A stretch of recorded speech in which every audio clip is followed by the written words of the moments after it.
Bismillah ar-Rahman ar-Rahim. We begin in the name of Allah, the most beneficent, the most merciful. The question we have before us today seems to be a follow-up from the one we answered last time. It reads, don't the verses of the Quran, i.e. chapter 6 verse 160, chapter 27 verse 89, chapter 28 verse 84 prove that good deeds alone can indeed lead to salvation and Jannah and reward in the hereafter? The answer is no.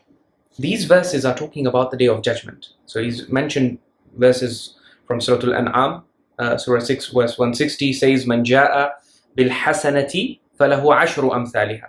Whoever comes with a good deed will have 10 times the like of that good deed in terms of reward. And the verses that is mentioned from Surah Al-Naml and Surah Al-Qasas, both of them say, "Man jaa bil hasanati falahu khayrun minha." Whoever comes with a good deed will have better than it. These are all talking about the Day of Judgment, and they're presuming that your good deed survives until the Day of Judgment. Allah has already talked about people whose deeds don't make it to the Day of Judgment. They don't survive, because Allah says, وَقَدِمْنَا in Surah Al-Furqan, we mentioned that verse previously, وَقَدِمْنَا إِلَى مَا عَمِلُوا مِنْ عَمَلٍ فَجَعَلْنَاهُ هَبَاءً مَنْثُورًا. We turn to their deeds and their actions and all the good that they had accumulated, فَجَعَلْنَاهُ هَبَاءً مَنْثُورًا, and we will pulverize it, we will reduce it to dust. So Allah has this policy of cancelling good deeds if certain requirements, particularly Iman requirements of His, are not met. He cancels good deeds if shirk is done, He cancels good deeds if kufr is done. So any of His requirements, if people mess with them, Allah threatens and warns that their good deeds would stand cancelled. And so once the good deeds get cancelled, the person doesn't come under these verses that say man jaa bil hasana, because the verse says man jaa bil hasana, whoever comes with a good deed. If Allah destroyed your good deeds at the time of your death, on the Day of Judgment you don't have anything to show up with. You show up bankrupt. So all these verses that talk about good deeds being rewarded 10 times and multiplied and all of that, they are talking about people whose good deeds actually survive and make it to the Day of Judgment. Not people whose good deeds got cancelled because of them failing Allah's Iman requirements or because of doing other evil deeds that result in the cancellation of the good deeds that they had done. I think if you have any doubts about this, particularly about Iman requirements, because we're getting a lot of questions about this, I would suggest that these people read Surah Al-Kahf, Surah 18, verses 103 to 105. There Allah subhanahu wa ta'ala shows you that a'mal can easily get cancelled. We should never be very proud or confident or have too much hope in a'mal. A'mal can get destroyed like this, especially if Iman requirements are not met.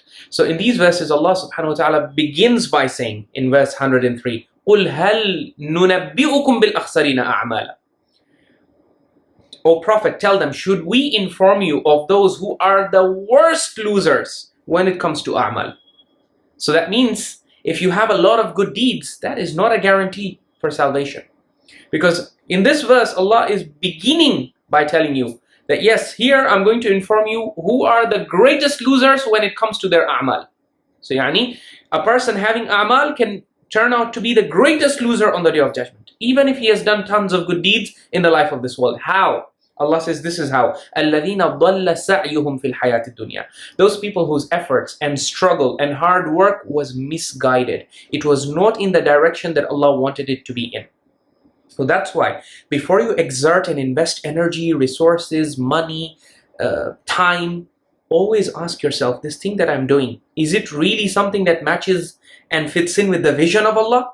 Otherwise you could end up doing tons of hard work and get zilch. Nothing at the end. This is the worst kind of investment, where you invest so much and get nothing in the end because you didn't follow the vision of Allah subhanahu wa ta'ala. Allah has given you a vision in the Quran for doing good deeds. Under what framework are you supposed to do? If you mess up on that, then you lose out. And so the verse continues. It says, الَّذِينَ ضَلَّ سَعْيُهُمْ فِي الْحَيَاةِ الدُّنْيَا. The worst losers in terms of their a'mal on the Day of Judgment will be those people whose struggle and whose hard work and efforts were in the wrong direction. And then it says, وَهُمْ يَحْسَبُونَ أَنَّهُمْ يُحْسِنُونَ صُنْعًا. And the unfortunate tragedy was that as they were doing their good, they thought that they were doing a lot of good. But the reality is, it was not being counted. It was meaningless because it was not as per Allah's requirements. It was not guided by the vision that Allah had given in the Quran and in His revelations. So then Allah subhanahu wa ta'ala in the next verse He says, أُولَٰئِكَ الَّذِينَ كَفَرُوا بِآيَاتِ رَبِّهِمْ وَلِقَائِهِ فَحَبِطَتْ أَعْمَالُهُمْ فَلَا نُقِيمُ لَهُمْ يَوْمَ الْقِيَامَةِ وَزْنًا. These are the people who rejected the ayat and the revelations of their Lord. You see, the revelations of the Lord give you the vision.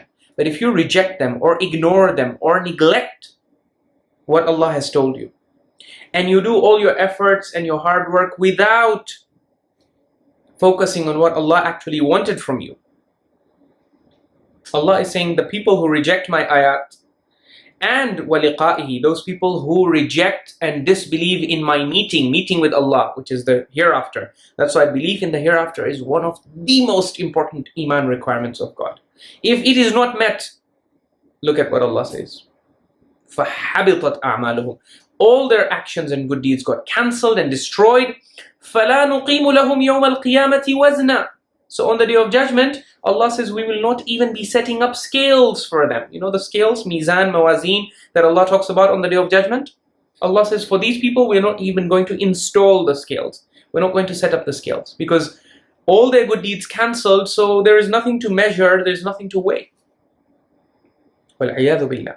So that's why the Quran should be read very sincerely and critically. Try to understand the vision of Allah and what Allah requires from you, what Allah wants from you, and then start doing the good deeds. مَنْ عَمِلَ عَلَى غَيْرِ بَصِيرَةٍ. Imam Ja'far as-Sadiq alayhi salam used to warn, whoever does deeds without basira, without insight and in-depth understanding of what Allah wants from us, it says كَانَ مَا يُفْسِدُ أَكْثَرَ مِمَّا يُصْلِحُ. He's going to end up doing more damage than good. In another narration he says كَالسَّائِرِ عَلَى غَيْرِ الطَّرِيقِ لَا يَزِيدُهُ سُرْعَةُ الْمَشِي إِلَّا بُعْدًا. It's a person who goes on the wrong track. Okay? The faster he walks, if you take a wrong route or a wrong road, لَا يَزِيدُهُ سُرْعَةُ الْمَشِي إِلَّا بُعْدًا. The faster you walk, the further you get away from the destination. And that's why Allah has blessed us with this revelation of the Quran. Let's take it seriously. Let's understand His vision first and what He wants from us by reading this book carefully, critically, sincerely. And then all the good deeds that you do will be, inshallah, in the right direction. Wassalamu ala man ittaba'a al-huda.